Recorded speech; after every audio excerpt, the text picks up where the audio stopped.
Mix Yadav films Bhojpuri संगीत channel.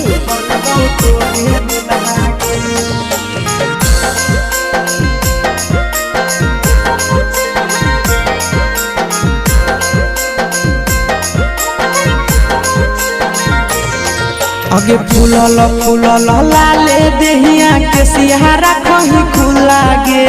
फूलल फूलल लाले देहिया के सिहारा कहीं खुला गे छोड़ी बनी जो हमर दुल्हनिया बनबौ तोरे दुल्हा गे छोड़ी बनी जो हमर दुल्हनिया बनबौ तोरे दुल्हा गे।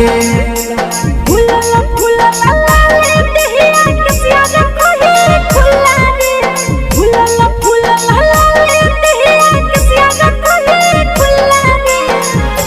रे छोड़ा बनबौ जब दुल्हनिया हम नहीं फुकबौ चुल्हा गे। रे छोड़ा बनबौ जब दुल्हनिया हम नहीं फुकबौ चुल्हा गे।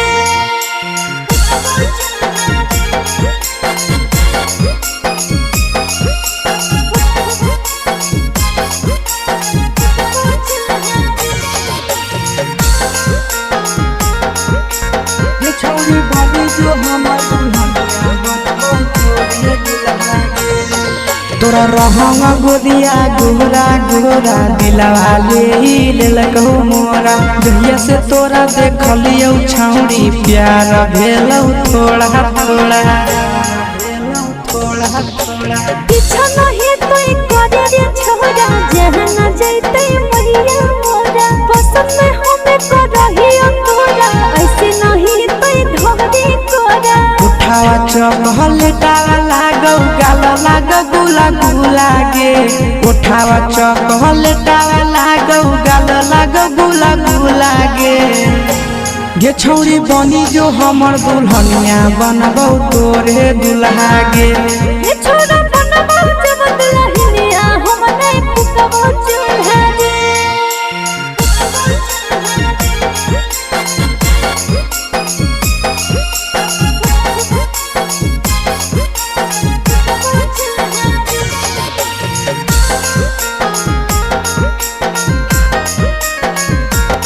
छौड़ी बनी जो हमर दुल्हनिया बनबौ तोरे दुल्हा गे।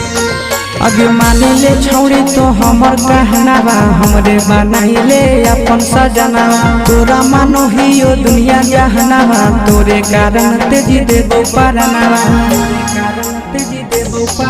अरे ऐसे में बोले रे आशीष नंदनवा तोरे बनैबो अपन बहुना।